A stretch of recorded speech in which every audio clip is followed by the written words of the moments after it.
Hello and welcome in game number 2 of the Bro DK series. So far, game number 1, Bro started quite nicely, but Deokdam then won a couple of team fights and snowballed that advantage into it up.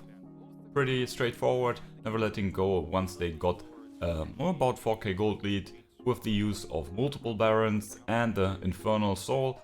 It was lights out for Bro, but we will see if DK can extend that advantage and momentum into a 2-0 in the series, or maybe Bro can equalize the score. Let's find out. This is where the sparks really start flying. Oh, Canyon. And that is a mega inferno bomb to death. That's actually great news for Deokdam. That is something. But yeah, obviously Aphelios against Ziggs is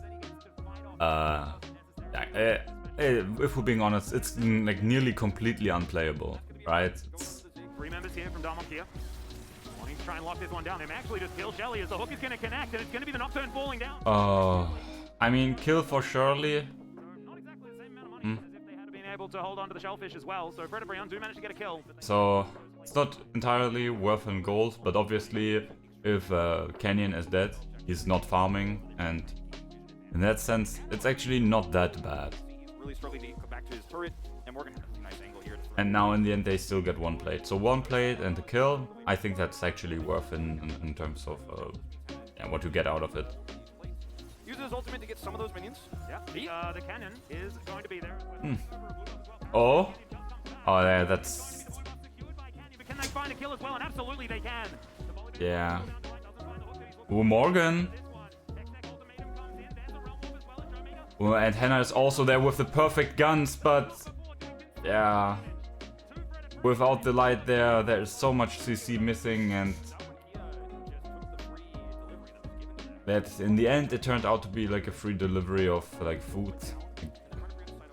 Lava was their Uber driver and turned up to their doorstep. And Birdle now looking for a flank, and yeah, that's a dead Lava. And okay, double teleports now for Showmaker, but yeah, does it end up working?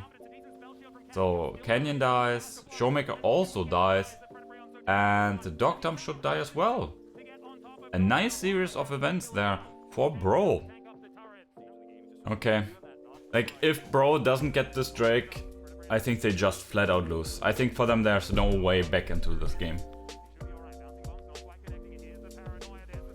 And okay, not only do they not get the Drake, they also lose the game here. Okay, yeah, GG.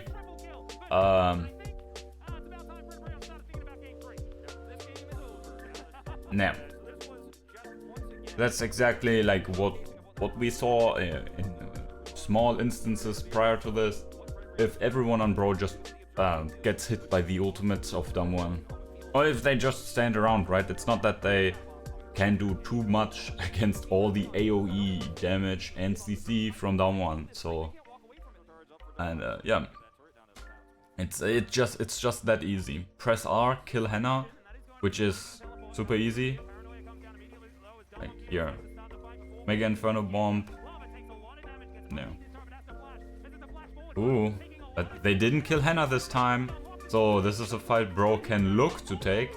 Obviously they're still like behind like 8k gold, so it's not going to work out regardless, because obviously even besides the one-shot wombo combo comp, the problem is for Bro, it's looking at this and then the potential of a game 3 afterwards. Like, what are you going to do? This game is really hurtful for your mental, because not really due to skill, but due to the comp disadvantage, it feels like you can't do shit. Obviously here Deokdam now throwing out their engage tools quite liberally, which might cost them something, but yeah, that's a 9k gold lead. So like even in a scenario where Hannah is the last one to die, they don't win a team fight. And that's obviously due to the 10k gold lead now. So this is what I mean. Even in a scenario where you look at this at Bro and like, okay, what are we going to do for game number 3? You're kind of fucked, because your mental is so destroyed through this game here, because you can't do shit. even in a scenario where your AD carry is the last one to live in a team fight, you still lose it 5-0, right? You don't get a single counter kill. In such a scenario, like, what are you even... Oh wait, actually they got a counter kill, didn't notice. No stopwatch? Whatever.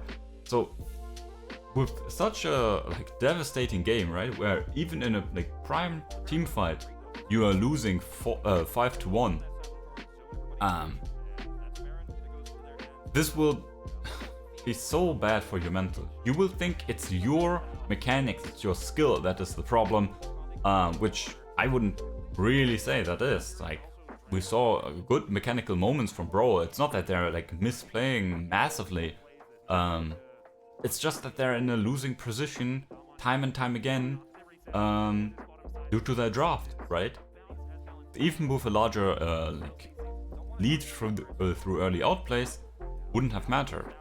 And that's very similar to what we saw in game number 1, where they actually were able to get some nice plays in the early game, were even or slightly ahead at some points, but due to their champions just like having a massive power drop in the mid game,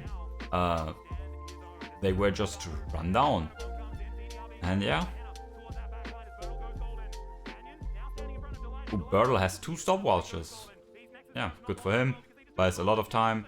And yeah, like there is nothing anyone can do on Bro side.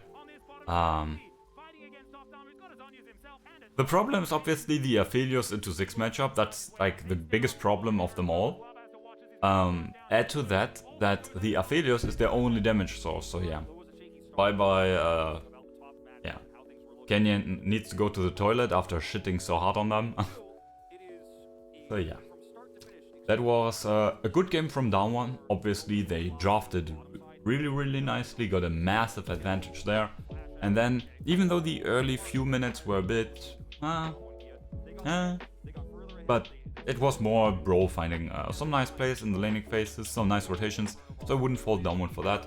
But afterwards, they showed us why their champions work out, and well, that's about it, right?